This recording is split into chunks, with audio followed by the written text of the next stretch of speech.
All right.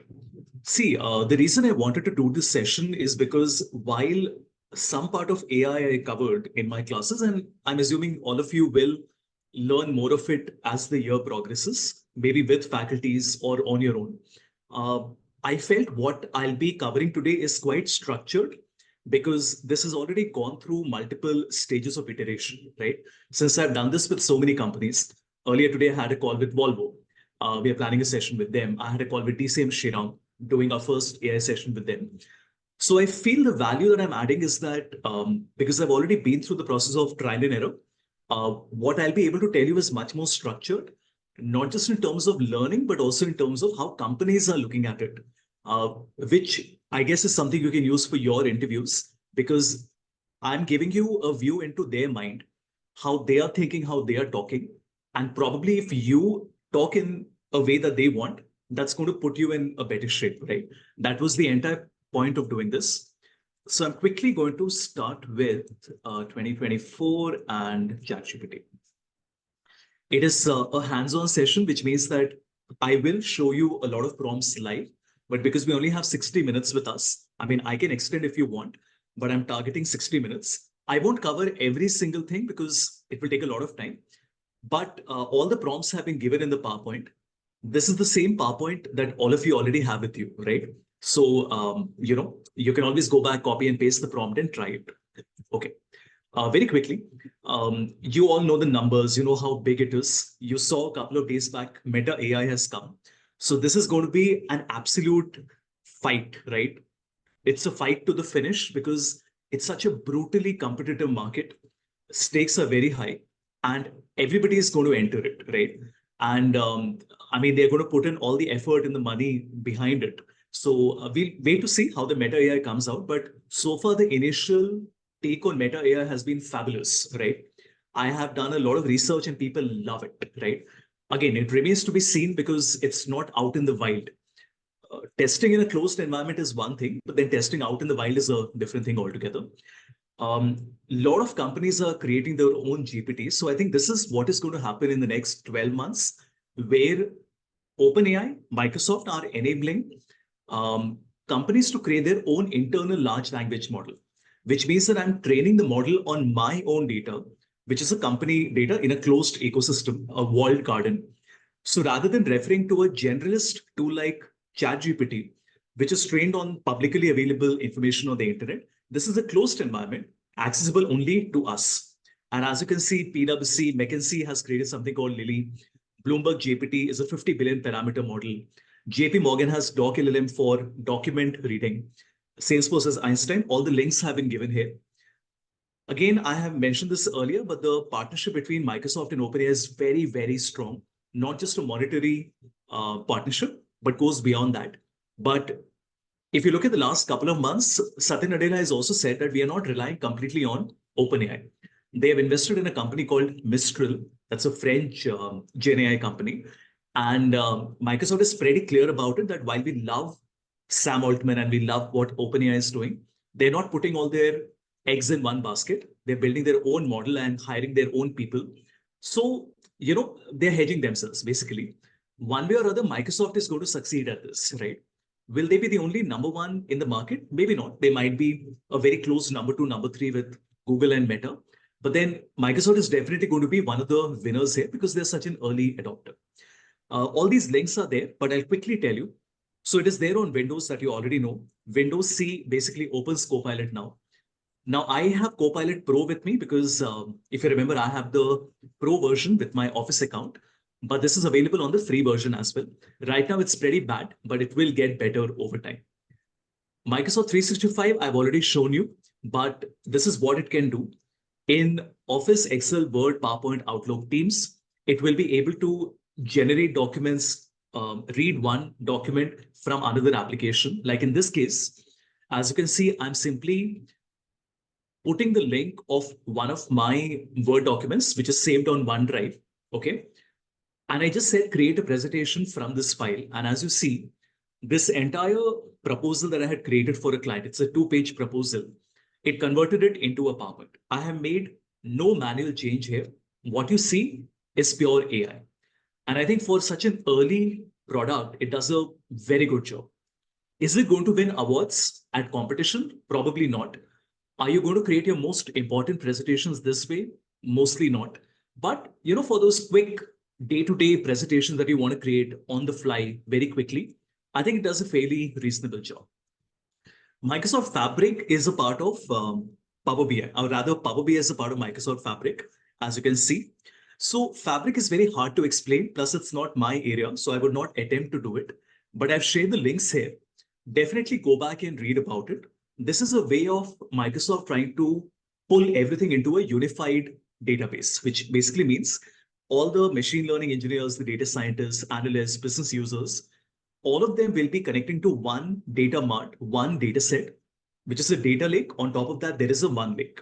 Again, this is not my area, the database side of it and the architecture side of it, but you should definitely read a little bit to know what is happening in this area. Microsoft Edge, like I said, also has Copilot in it. Also, GitHub, which is also owned by Microsoft. Those of you who have not used it, GitHub is like the world's largest code repository. It's how teams across geographies and scattered in different locations collaborate on a single project, right? And it's owned by Microsoft now. They purchased it a few years back. And GitHub Copilot is a separate payment. You have to pay a separate amount for it per month. And what I'm trying to tell you is that Copilot is entering everywhere, right? Also, the apps are available on the Play Store, on the Android Store, both for Copilot and for ChatGPT. I've given the glossary. I won't take you through it, but I would strongly suggest that you read it. Even if you feel you know the terms, I think it's very important to have a little bit of understanding of what is an LLM, what is a RAG, right? I think that goes a very long way. You can look at any link, but I think this is a very good one. It doesn't give you a lot of depth, but I think it's something for you to get started with, especially if right now you know nothing of AI. You should definitely read this link. All this is okay. You can leave this part. Now, see, in GPT, it's trained. So the P here stands for pre-trained, which means that it has seen all the publicly available content on the internet, and the model has already been pre-trained. But there is also a human intervention. That is with this part, which says reinforcement learning from human feedback. So in machine learning, there are three types. There is unsupervised, that's the easiest one. On historical data, you predict the future, right? I know my sales for the last 2 years, I predict the next 6 months. Then we have supervised, supervised is the easiest one. Unsupervised means you're not giving it a lot of training data. So it is able to give you the forecast, let's say with very limited data. That is unsupervised, like a customer clusters. So when I create a customer cluster, I don't tell it how many clusters I want or how the cluster should be created. It uses its own insight and its own model to arrive at that. The third and the most difficult one is the reinforcement. As the name suggests, it is an iterative model where it learns from itself. So the way any model works, whether it's OpenAI or anyone else, there is a human intervention. So there are people who are teaching the model if they are happy with the answer or not. That is how the model becomes better. It is explained much better in this image, which you can go back and look at. But the idea here is that if you look at the step 2, a prompt and several model outputs are sampled, then a labeler, which is a person, remember? A person ranks the output from best to worst. Like I'm manually saying, this is the best one, then the next best, then the next best. And that is how we create a reward model, which means that we are rewarding a better output, okay? Again, neither is it my strong strength to talk about this. This is more on the engineering side. But if you think about it, why do I even know it? I feel that going forward, even if you're remotely in the area of data, you must know a little bit of it. I'm not an expert at it, but at least I bothered to go and read about it. At least I can hold myself in a conversation. I think that's a very important skill. Also, there's a term called tokens that you will see everywhere. Now, the concept of a token is very important because different models have different token limits in it. So it could be 64,000, 4,800. The idea is that tokens refer to the amount of content that you can give it. Now, whether it's an image, a video, or text, tokens are read differently. Like in this case, if you see, do you see this emoji here, the hand sign? That emoji is represented as 6 tokens. Now, you might say, but Havish, why is it 6 tokens? That's just the way tokens are counted. Also, if you look at don't, DON is considered as one token, the apostrophe T is considered as a different token. But if you look at a word like character, that's one token. Sequence, SE is one token. Starting from Q till S is one token. My point is that it's very important to know that there are limits. How much input can you give and how much output can you get? But inevitably, in another 6-12 months, expect that at least 5 to 10,000 words is going to become the norm, which is a lot. I mean, 5,000 words is like an entire chapter, right? So it should be able to take that input and give you the output. Okay, we know the limitation. There is something called hallucination. By the way, I've taken all this from the website, okay? Hallucination means that AI can give you results that are completely nonsensical, which are plausible sounding, which look that they're real, but they don't exist. This is a big problem in academic research because it might give citations to papers that don't even exist. I know a lot of people get worried, but to be honest with you, Pawan, it depends on the model that you are selecting. For example, if you have the free version of ChatGPT, the plus version, the team version, and the API version, in every tier, there is a different token limit. So basically, you get what you pay for. Let's put it like that, right? And one is at their backend that the model is becoming better. Like when GPT-5 will come, it will have a better token capability. The other is that why would they give everything for free? So if you look at the Gemini token, you will see that. Look at this.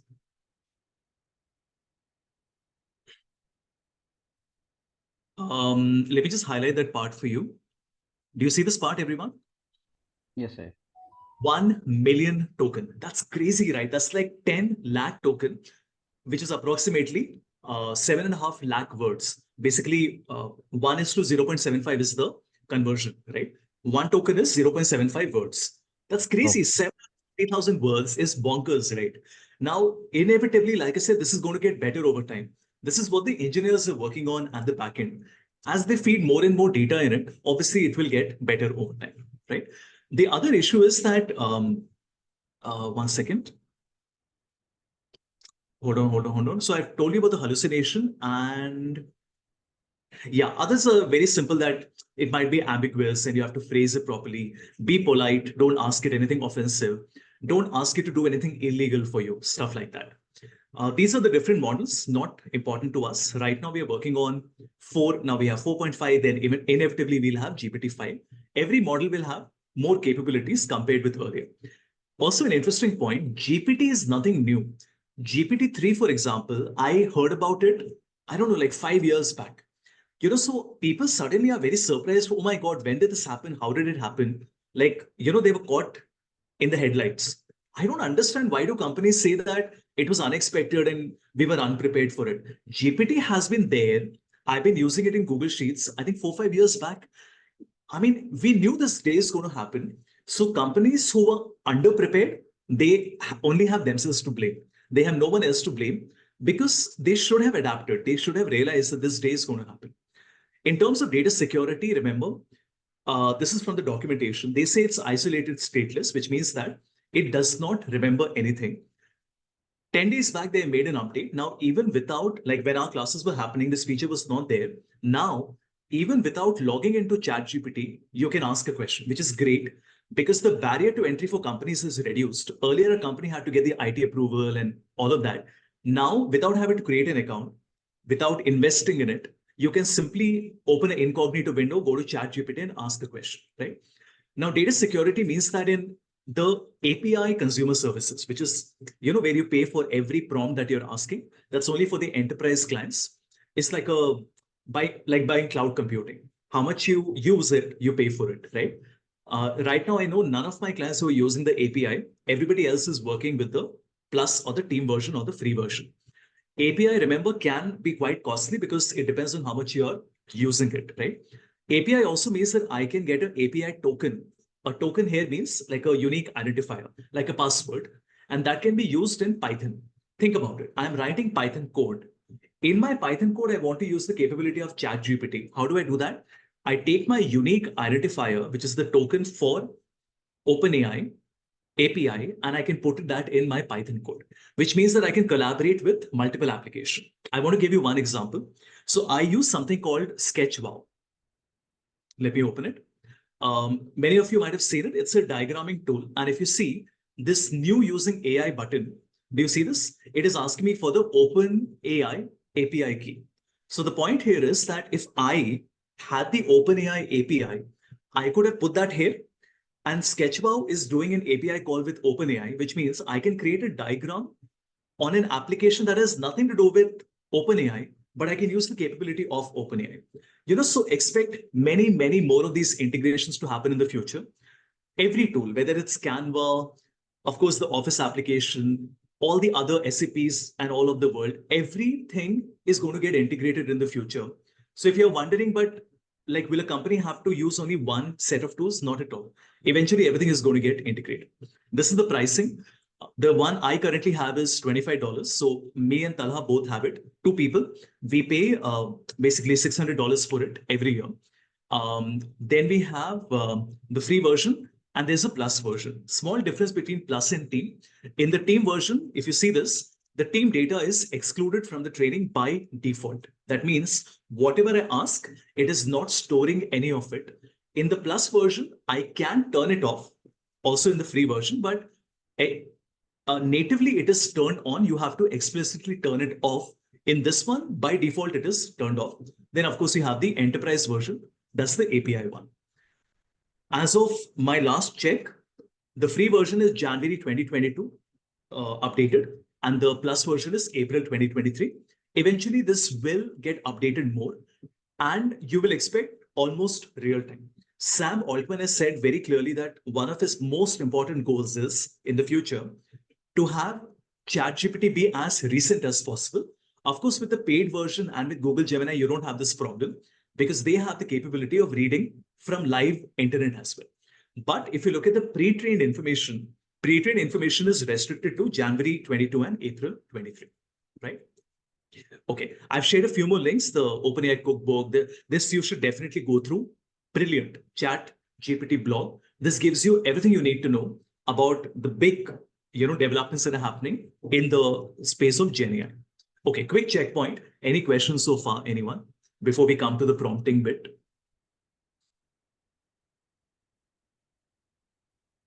Anything on your mind, do let me know.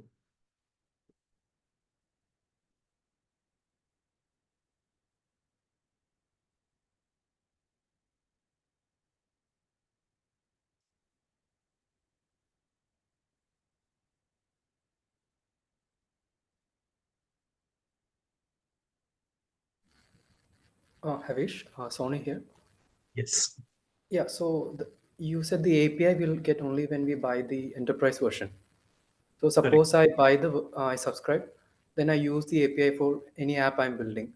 And then in the future, if I unsubscribe, will I lose the support for the API, or will I be able to use it? I mean, I guess that the API is only active till you pay for it. Sure. I mean, because it's like a subscription, right? So as long as you subscribe to it, you get access to it. Okay. Yeah. I mean, maybe there's a way of archiving the old prompts, something like that. But yeah, I mean, it's basically pay as you go. So Okay. the moment you stop paying for it, you lose it. Okay. Pretty much. Right. Okay. Remember now, OpenAI ChatGPT works even without. I don't think I have that slide here, but it works even without signing in. Okay. This is the interface very quickly. Most of you already know it. You can choose the model, new chat, minimize pane, upload file only in the paid version. Here's the prompt. Here's the help icon. 4 is the paid one. Hi, was there some question? All okay. All right. The 4, remember, is limited to 100 messages per 3 hour. So it's not unlimited. 3.5, there's no limit to it. Okay. Now, as you can see, because I have the free and the paid, it gives me an option to select between both of them. So I can switch between the personal and the Teams account, right? There are some shortcuts. You can go back and look at this. And you can also share your chats with other people. So once you have a chat, you can click on the share icon. You can share it with others. And then there is a GPT store. This came a few months back. The idea here is that now you can build your own GPT tailored for one purpose. Like you can build one for product management. I think there's already one for product management. You build one only for financial analysis, one only for the stock market. Let me show you how this works because many of you might not be able to access the store, right? Why did it sign out? 1 second. Okay, anyway, let me relog in.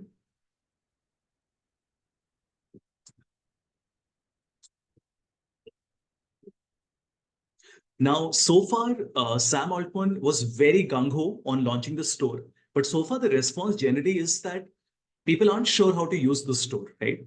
I am a believer. I think this will become a very good feature because the problem with companies is that there's so much to learn. They don't know, they don't have the time and they also don't know the approach to learn it. When you have a store, I will only use the one thing that matters to me, right? For example, if I go to Explore GPT, as you can see, these are apps basically, right? So there are all these apps available. Some of them have been created by OpenAI and then by other company. Like this is all Dolly, which is made by OpenAI.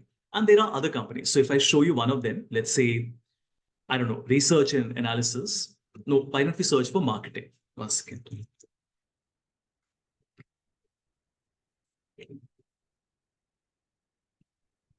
Okay, as you can see, I'll just open one of these. Let's say Professor Marketing. Now, this is a custom GPT created, just like an app, you have ratings and all of that. And now when I click on Start Chat, if I ask it, hey, what can you do? It tells me what it can do. It says, Professor Synapse, I'm here to help you do this, this, and this. How are these GPTs created? That also I would like to show to you very quickly. Creating the GPT is super simple. If you see, I just go to create a GPT and that's it. You can actually use Chat GPT to build your own GPT. How crazy is that, right? Like it is asking me, hey, what would you like to create? So if I say, I would like to create a GPT for solving Excel formulas, okay? So it's literally having a conversation with me and assisting me in building my own GPT. Now you might say, but Havish, would it not be the same capability as the regular GPT? Of course, but the difference is this is tailored for one thing. So it's more focused, right? Rather than ChatGPT that can go in any direction, as you can see, it is giving me the suggestion for a name. I can tell it what prompt to give to the user. Then there are different configuration options. What could be the default question? Do I want to give the user an option to browse the web, interpret the code, upload images, right? That's it. That's pretty much what it is. It's such a simple interface for you to create the GPTs that you want. And eventually they will be paid GPTs. Right now they are not there. But the idea is that eventually they will be paid GPTs and a company can charge you money for using their own GPT. Vineet, I'm not sure what you mean by auto GPT. I mean, there's just so many terms out there, but open source AI agent, I'm sorry, I'm not quite sure what that is, but or maybe if you can just specify what exactly you were hinting at. The other thing is custom instruction, super important. You will have to tell it who you are. That's one, and you will have to tell ChatGPT how to talk to you. For example, let's say I'm preparing for an interview, right, or for a client call.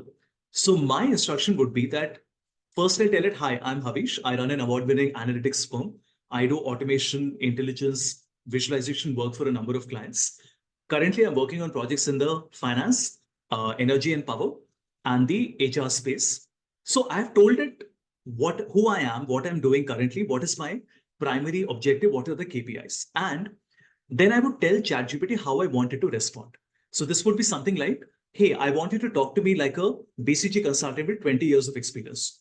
So the tone, the way it expresses its opinions is all going to be based on the custom instruction. Something like this.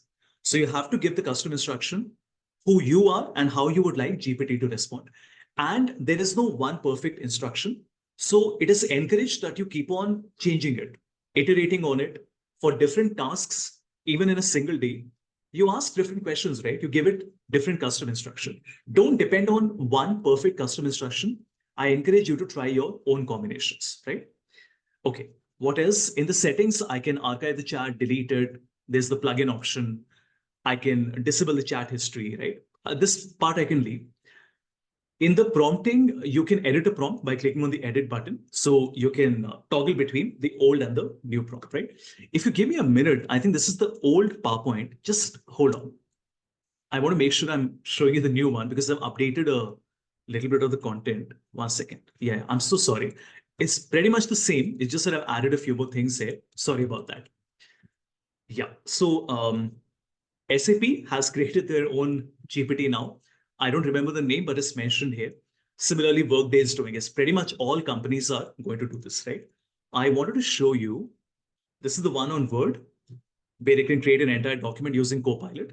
This is on Edge. So Microsoft Edge, there is a free Copilot. This is the paid one. If you see, this is Copilot Pro, everyone. Do you see what I'm able to do? I can even upload my own document. There's an upload button. Think about it for a moment, how cool this is. I'm opening my browser on which I can upload a file and I can ask a question on it. Crazy, right? Then I wanted to show you other tools in the market. OpenAI ChatGPT is one that we are familiar with. You can, of course, use Copilot on the browser, but upload is only available in the paid version. This one is the paid version for Microsoft 365. This costs me 33,000 every year for one person, okay? This is the free one, but it can create images as well. This is Gemini. Gemini, again, I'm currently on the paid version, but I might unsubscribe depending on how much I like it. So far, I really like it a lot, okay? Gemini has another cool feature that you can modify responses. You can do the same in GPT, but you will have to tell it. Here you have this default option, more professional, shorter, longer, and you can even export it to Docs or to a Google Sheet. So you know that seamless connectivity is very good between Google Gemini and the G Suite. This is Claude, which I showed you, where you can upload file, even on the free version. Maximum 5 files up to 10 MB. Only Word documents and PDFs are supported right now. Is the Edge one free? No. Yes, no. In the Edge, it is free, but you can't upload your documents for free. To upload Word documents in PDF, this is the one, Claude. Right? And it's pretty good. You will really like this, okay? Remember, only Word and PDF. It won't accept Excel files, right? I mean, at least not in the free version. But I've tried it. I can assure you it's really good. There's also Mistral, which has been in the news because Satya Nadella has invested in Mistral. It's a French company. They haven't invested a lot of money, some $13-14 million, compared with the 13 billion at OpenAI, that is peanuts. But like I said, Microsoft is playing a very smart game by investing everywhere because, you know, they're hedging themselves. Okay, moving on very quickly. Okay, custom instructions I've told you. Okay, these are some paid tools. I won't take you through them, but I have a very nice collection here. Most of them have a trial version. You can definitely try them out. There's one called Read. Brilliant. It is so good you can't even imagine. You basically just do a recording. You just click on the button, say something, and it will use AI to give you a summary. This is audio notes. I'm sorry. This one is Read. It is crazy. I'll tell you what it does. Let's say we are having a Zoom call right now. In fact, I'm so sorry, I did not turn on my AI button.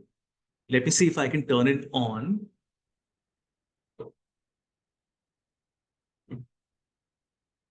Okay.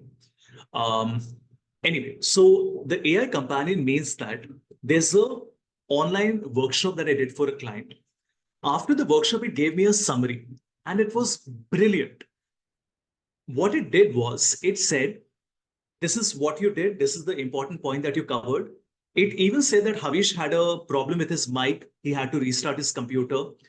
It was so good, right? You really have to see it in action to know how good it is. I strongly recommend you to go to the website and have a look, right?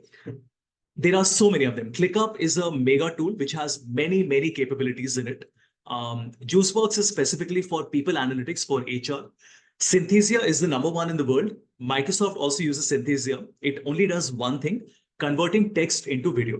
You can choose an avatar, choose the language, choose the speed, and that's it. It basically converts it into a person talking, right? Prompt Perfect is like the most paradoxical thing in the world. I mean, it's a GPT tool that allows you to write GPTs. It is a tool where you can give a bad prompt and it will convert it into a good prompt. Simple, right? InVideo is for videos. Runway, many of you would have seen, is for videos. Midjourney is for images.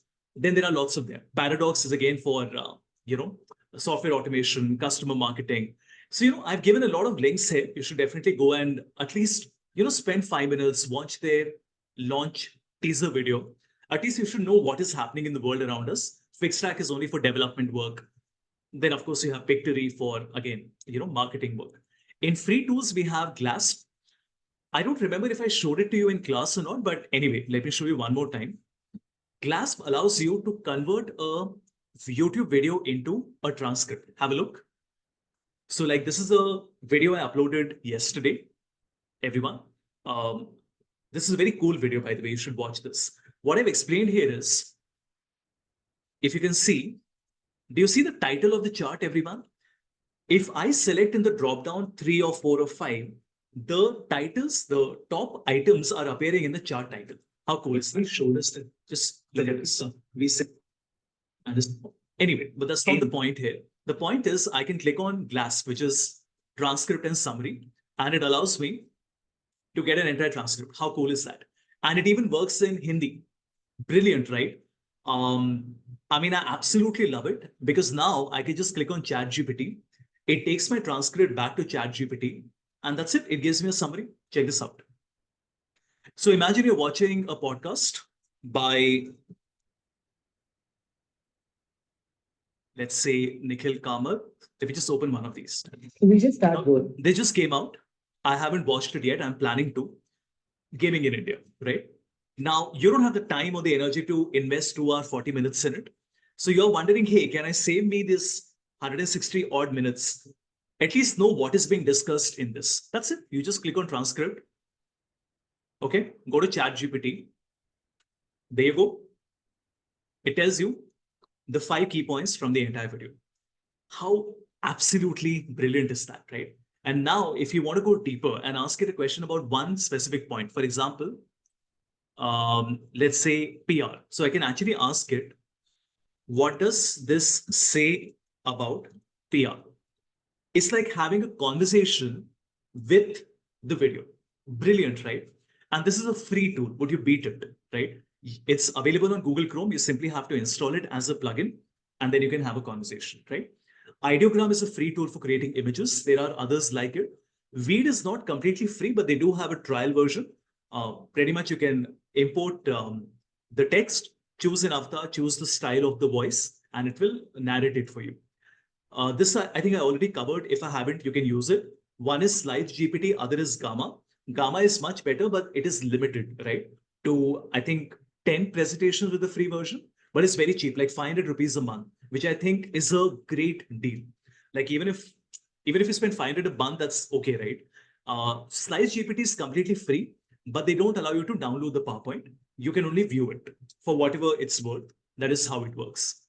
These are people you should follow. It's a very long list. Like I can tell you 50 names right now, which also should tell you how much time I'm spending on it, right? The fact that I know 50 people top of my mind shows you the amount of effort I'm investing in AI. Not that I have a lot of free time, because I know how important it is for me, right? To know who the right people are. If you don't even know who the right people are, how are you expected to read the right content? I mean, it's crazy, right? You're saying I'll work very hard, I'll put in the effort, but directed towards what? You need to know what you're studying, right? These are the top 5 people. So we have Ruben Hasid, Adam Biddlecombe is there, Rodman is there. Richard Nero is for VBA automation, Excel. Rory Flynn is specifically for images on Midjourney. Okay, quickly, let's look at the prompt basics. You can use Shift Enter to break a prompt into 2 lines. You can toggle between prompts. There's also an option to read the output that you're getting. You can copy the prompt. You can regenerate the prompt. Windows H is the shortcut if you want to dictate. So if you're too tired to type, because who will type 5 or 10 lines, right? You can use the dictate feature to type it. You can also continue with the prompt in the same chat, but there are advantages and disadvantages. Just to hurry up a little bit, advantages are that it's seamless and it remembers what you have asked, saves you time, retains with memory recollection. But the disadvantage is that there's confusion, right? If you ask too many questions one after the other, like I remember many of you did it in the class, I told you, why are you asking to do a Python chart in the same prompt where you first asked it to make a table? It will get confused, right? The last session I did on Python Google Colab. Remember, I told you to first load the data, and then once you load the data, then you make a chart. The point is, maybe if you ask too many questions one after the other, there's a possibility of confusion.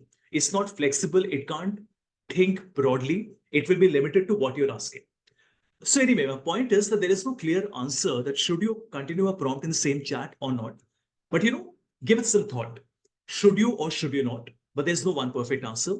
Prompts will give you different result. That's due to randomness. The way large language models work is that they will always be random. Same question, same prompt, same punctuation, you will never get the same result. That's just the way it works. Also, it's very, very sensitive to the input phrasing. Even a small word that you have changed, a small difference in the custom instruction that you have given will create a difference in the output as well. This pretty much you already know that you can specify how many words, how many paragraph, how many bullet points. You can specify, I want 3 heading, summary, key offering, glossary. You can also create multiple content at once. For example, I can say social media post, email, and a letter at the same time. Now, again, this is the funny part.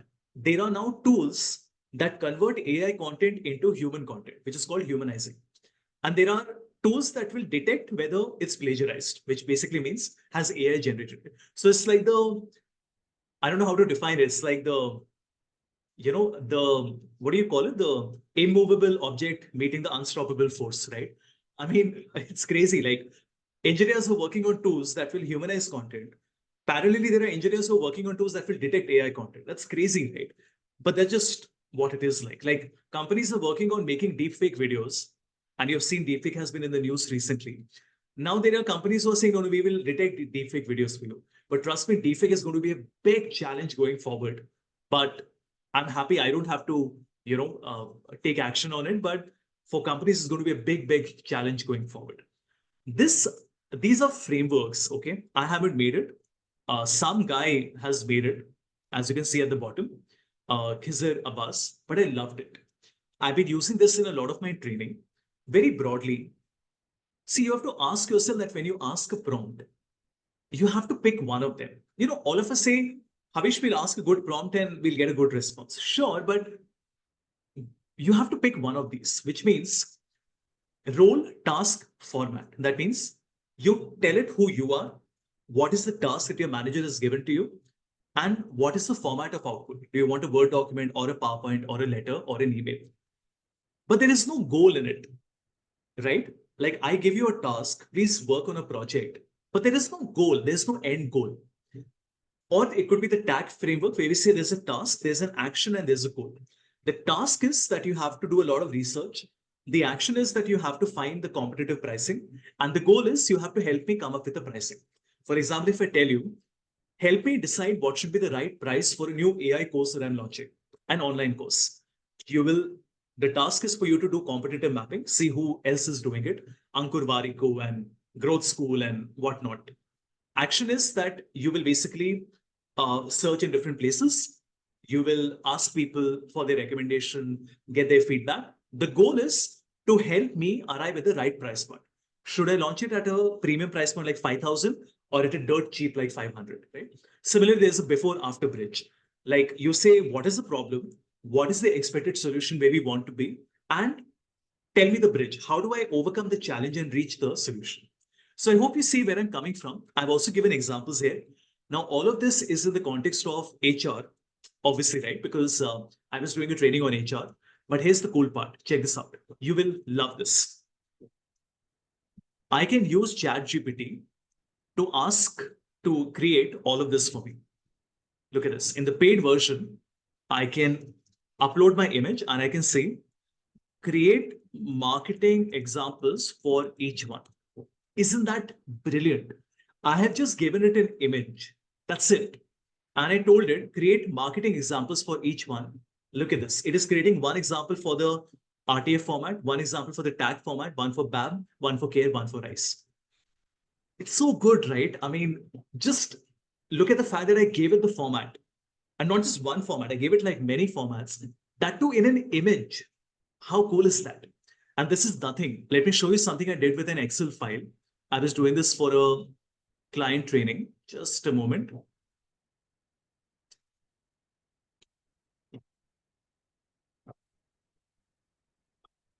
Okay. Please look at this. I hope this opens. Remember, we had done this example in class where I said there are two conditions. Either the tenure is greater than or equal to 5, or the achievement is greater than target, and the customer is a prime customer, right? And if and or. Do you see what I've done? I've put a screenshot. All the points are written here itself. So I'm not given it any additional instruction, but check this out. I just said, find eligibility using the conditions given. Look at this. It built the entire formula for me.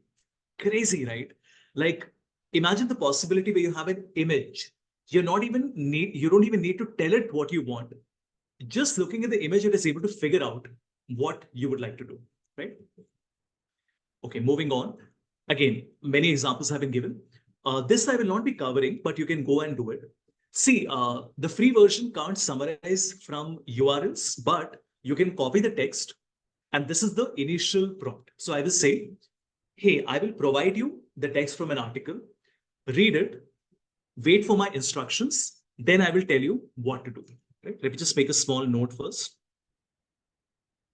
Okay. So what does ChatGPT do? It tells me that, fine, Havish, you can give me the text from the article. Just let me know when you would like me to start reading. So we are having a conversation. So I copy the text from the article and paste it. And then it asks me, okay, now what would you like to do? And then you tell it what you would like to do. So I can summarize, create column. I can get a pro and con, like a debating society. I can see why you agree with the viewpoint, why you disagree with the viewpoint. FAQ, MCQ, keywords, all of that can be done. This is brilliant. I can even combine and synthesize the content from 2 articles or 3 articles. How do we do that? There are 2 URLs, so I will tell it, ask me for the first block of text. Read it, but do not give me an output. Save it as input 1. That's like a variable. Confirm that you have read it. Okay. Then ask me for the second block of text. Read it, but do not give me an output. Save it as input 2. Do you see what we are doing? We're actually using programming fundamental like a variable declaration in my prompt. Hence, we call it prompt engineering. So like this, you can give it 5 prompts, 5 inputs, and then you can just tell it, can you compare 1, 2, and 3? Or you can tell it, create a summary from input 1 and the conclusion from input 2 and input 3. It's brilliant, right? It does take time and effort, but I've given you the basic syntax, right? You can also create metrics, HR metric, finance metric. You can do something like this. I can say 3 important HR metrics, put this in a table, and I also want the explanation and example like this. And it does a very, very good job. I mean, I actually use this in my trainings now, and clients are super happy with it, right? Look at this. What if you want something out of the box? You tell it. You can tell it, this is great. Remember, telling it that it is great is very important. And you say, give me some out of the box ideas. Look at this. Employee happiness index, innovation quotient, learning and development ROI, collaboration effectiveness, social responsibility index, right? And I'll just say in a table. So the people who say, hey, it's just learning from your prompt and from the content, right? Like, where's the originality? This is more original than 99% of the people out there. I mean, you just on a lighter note, you know what I mean, right? I mean, can you imagine someone sitting down and coming up with all these brilliant ideas when you give them a deadline to do it in 1 hour? It's crazy, right? This is absolutely brilliant. Because I told it to be out of the box, it did not pick the core metrics that all of you are familiar with. It actually went beyond that and did something so cool, right? And trust me, we actually end up using many of these in our own work now, in our consulting work.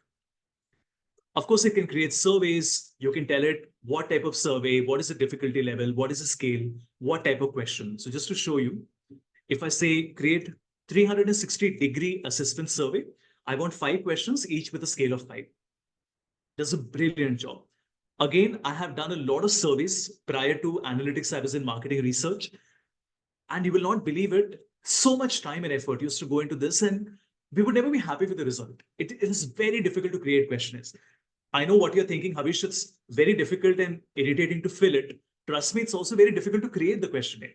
Now it can do it like this. And it's crazy because I can tell it I want 50 questions and it does that. Look at this.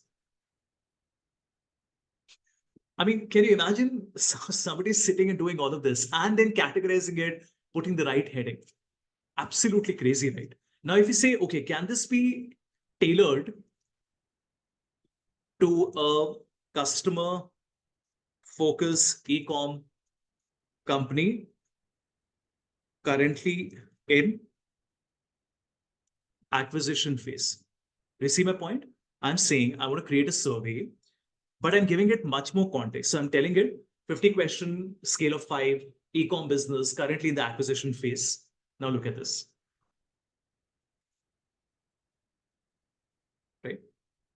And you can even tell it if you want an open-end question or something like that. Right?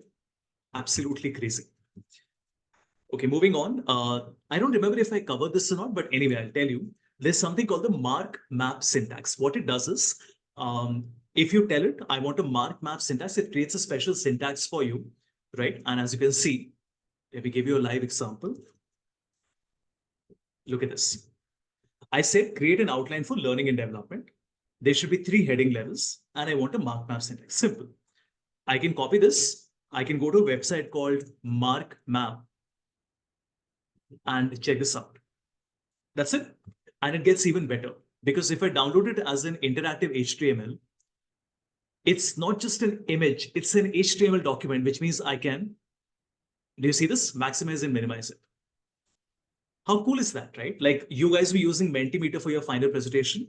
This does a pretty good job as well, right? And this isn't the only thing. You can even do icons and italic formatting, images, tables.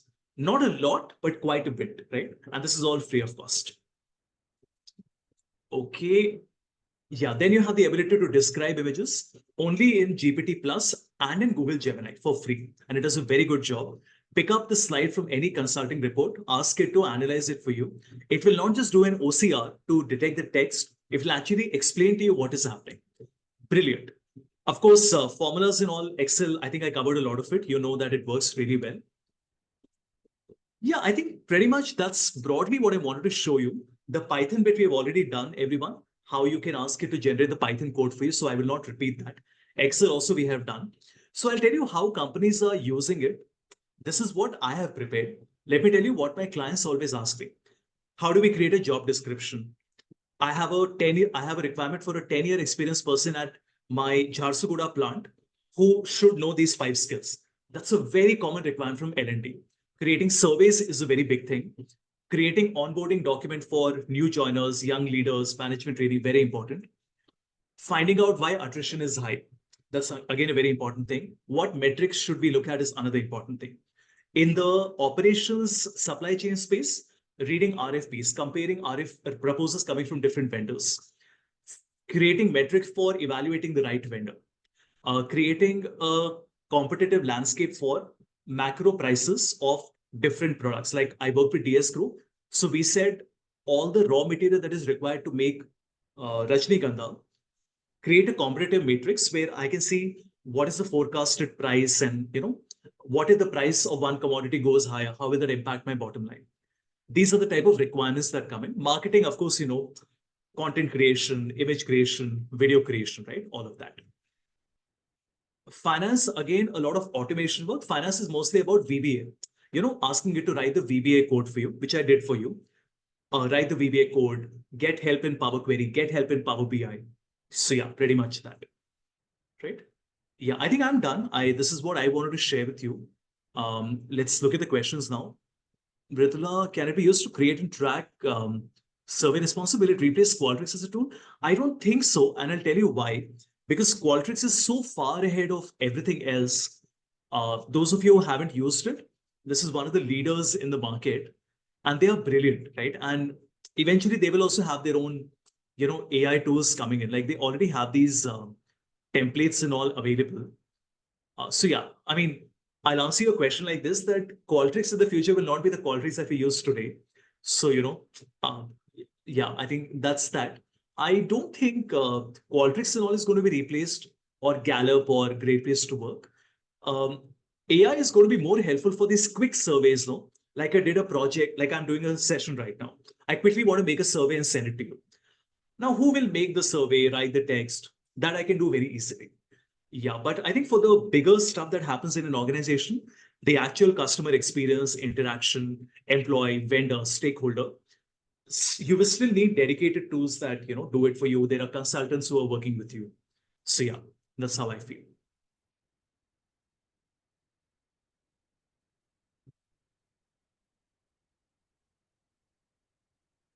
Great. What else? And I hope all of you have seen Sora. Sora is the text to video model that OpenAI is creating. This again is bonkers, where, as you can see, one prompt, giant woolly mammoths approach treading through a snowy meadow. Their long woolly fur lightly blows in the wind as they walk, snow-covered trees and dramatic snow. Brilliant, right? Just look at this. Of course, these are, I think, now limited to like 10 seconds or something, but eventually it's going to get better. And if you've seen the strikes happening in the United States and all these writers' strikes that are happening, I mean, are you kidding me? Do you need the number of writers that you needed anymore? Of course not. It's a new world and we have to adapt to it. I mean, it's the survival of the fittest. And like, I don't want to draw a very gray picture for you, but that's how I feel. Let's be practical, right? I mean, now if you say, but sir, this is how things were 2 years back, 20 years back, who cares? Like, 40 years back, there was no AutoCAD. People used to do draft on paper. I mean, that's history. That's for the history books, right? You have to live in the present. The present is, and the future is that AI is going to take over everything. And this isn't just the big buzzwords like many technologies are. All of you know the Gartner hype cycle, right? So Gartner is known for creating this hype cycle, and pretty much every technology comes in this. So we say that whenever there's a trigger of a new technology, there's a peak, what we call the peak of inflated expectations. Everybody feels this is the next big thing. It's going to change everything. Jobs are going to go away. Nothing is needed anymore. Suddenly, there's a trough of disillusionment where you say that, oh, nothing is working. We expected this to solve a problem. It is not solving. Everything is overhyped. It's a bubble. Companies will not survive. Then there is a slope of enlightenment where you realize that, hey, maybe it's not as big as we thought it would be, but it's also not completely pointless. So what we call the plateau of productivity. So pretty much all technologies fall here because eventually, it's a bubble, right? Investors ko paisa lagana hai. They need some avenue to put money in it.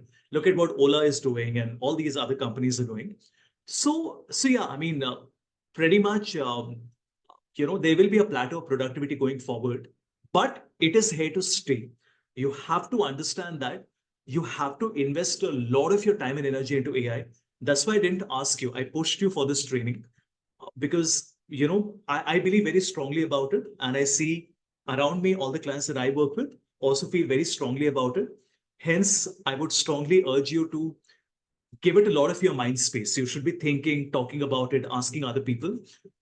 Don't be left behind, right? I mean, it's my duty to ensure that I remind you. I know it sounds irritating, but I have to, I must, right? Because you will get so busy with all the other things, but which is great, but you have to adapt. And if you're learning the way your seniors were learning last year, that's ridiculous. The world is not the same. You can't be doing the same courses, learning the same stuff, doing the same assignments, going for the same competition, preparing your same CV. That's BS. How can you do the same thing if the market is asking for something different, right? Something has to change. What has to change? I don't know. That your career cell will tell you and your seniors and faculties will tell you. What I'm saying is be prepared for companies expecting something else. If you ask me, Havish, what do they want? I don't know. You are going to get placed much later. By that time, things will change even further. But if I look at the last 6, 7, 8, 9 months, a lot has changed in the hiring process. And now in interviews, companies are asking for this. I have a leadership training with so many companies where I'm teaching leaders how to hire people, how to assess AI mindsets in the candidates. In fact, in the Masters Union interview, I just did an interview right now. Look at this.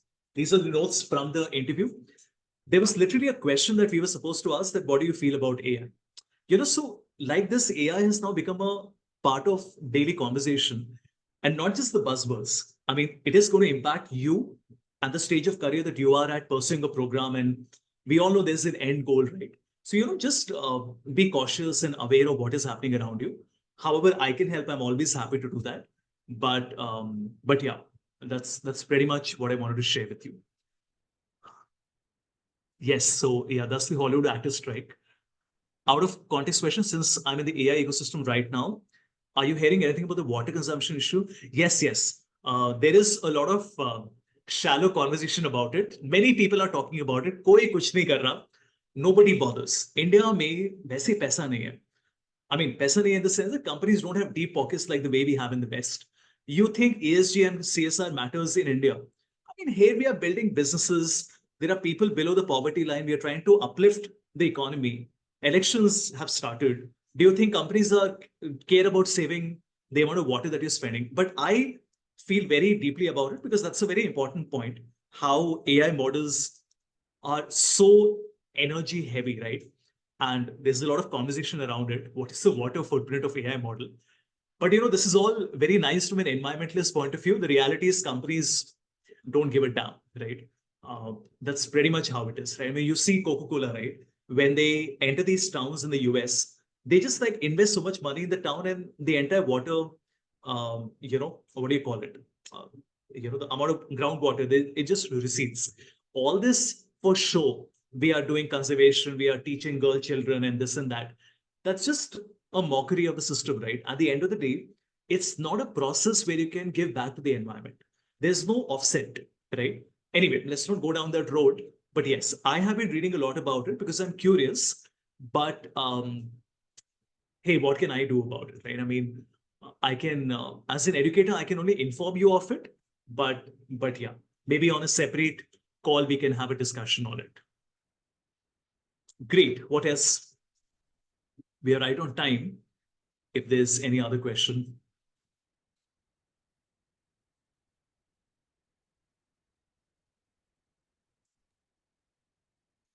Can you hear me? I can, yes. So here we start, as a starting point, should we randomly keep using AI and ChatGPT in our day-to-day work? That's the way to learn. I think you have to force yourself into learning it, everyone.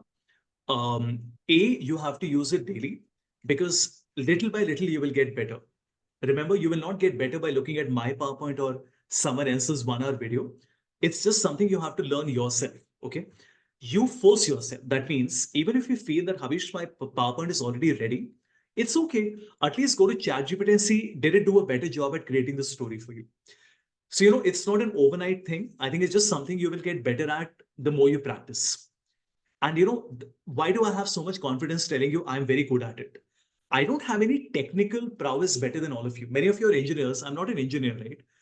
What entitles me to have just me being a faculty doesn't entitle me to say I'm better than you. I have to prove it, right? I can say that with a lot of confidence because I know I put in so much effort in it. I know by the time you ask 5 questions, I've already asked 500 questions. And that process has taught me so much that I know I'm so far ahead of all of you. By the time you look at my PowerPoint and learn all of this, I would have moved, 10 steps ahead of you. So that's how I live my life and I build my business, which is that in my areas, I have to be better than others, better than at least most of the others, because I mean, that's pretty much how you survive, right? I don't know if that answers the question, but yeah. Nikunj, do you think in the race of fast learning of AI, we are lacking basics and without basics, it's tough to survive? I don't know, Nikunj. I don't think I'm old enough or mature enough to answer that question. But I mean, I feel very short answer. I don't think at all that having AI in the last 15 months has made me learn lesser or made me dumber or made me rely on the technology so much that my creativity has been hampered. I think in all the ways, my communication, my ability to learn, how much I learn, what I learn, awareness about the world, the content I create, the way I run my business, I think on every single checkbox, it is improved.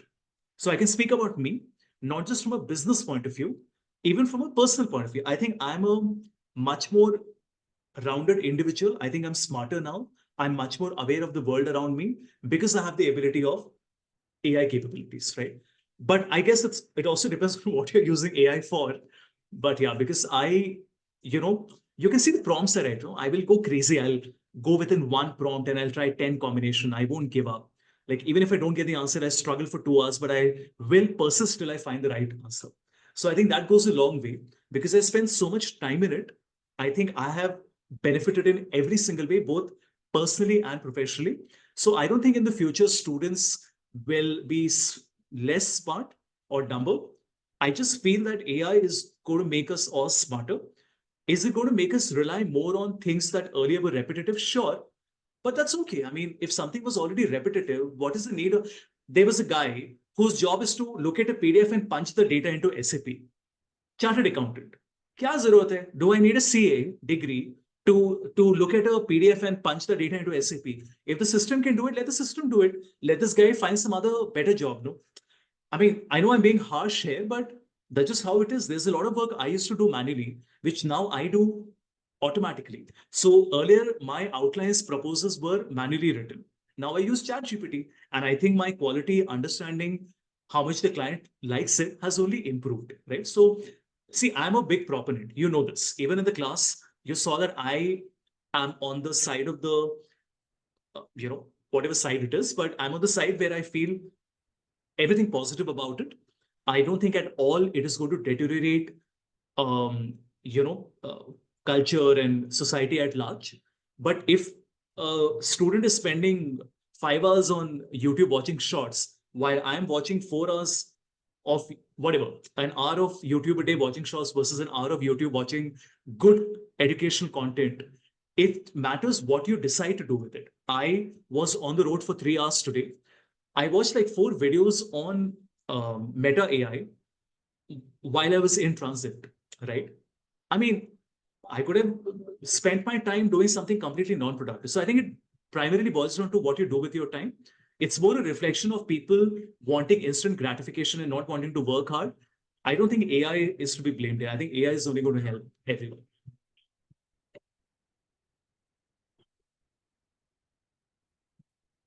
Okay, there's a wedding that has started at the back, so it's going to be a little noisy now. I don't know if you can hear it, but everyone, I think we'll call it a day. I'm always available. Any queries that you have, if you want a follow-up session, I'm always available. Even if there are 5 of you don't even have to ask me. For me, the numbers don't matter. I'm not doing this because I care about, oh, how many people are in the session. Even if there are 3 of you, 5 of you, you want me to spend some time with you, I'm just a phone call away. Just let me know. Generally, this time of the day, post 10 p.m., 10 to 12 is the perfect time for me when I'm a little free and available, right? But yeah, I think that's where I leave it. That's very kind of you, sir. Thank you so much for making yourself available for us.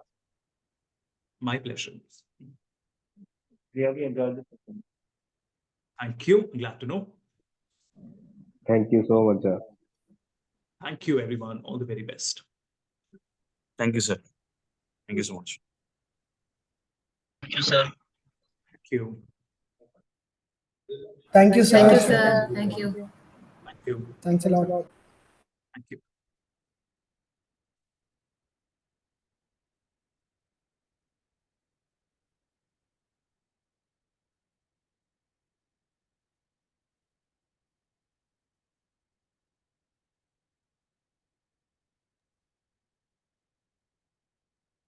Thanks, Yash. Thank you so much, sir. Yash, I know I'm pestering you too much. 8 people filled up that form. Hey, 8 people filled up that form. ज़्यादा मत push करो. थोड़ा सा अगर और आ जाए ना, I'll tell you why I need it, okay? So I'm just creating a deck because I have to send it to a few other colleges, right? Like I don't need a lot of them. Even if I get like maybe 4 or 5 more, that would really help, right? Like don't overdo it, but if maybe on a one-to-one, if you can just request someone just to take a minute and fill it up, that would really help. Yeah.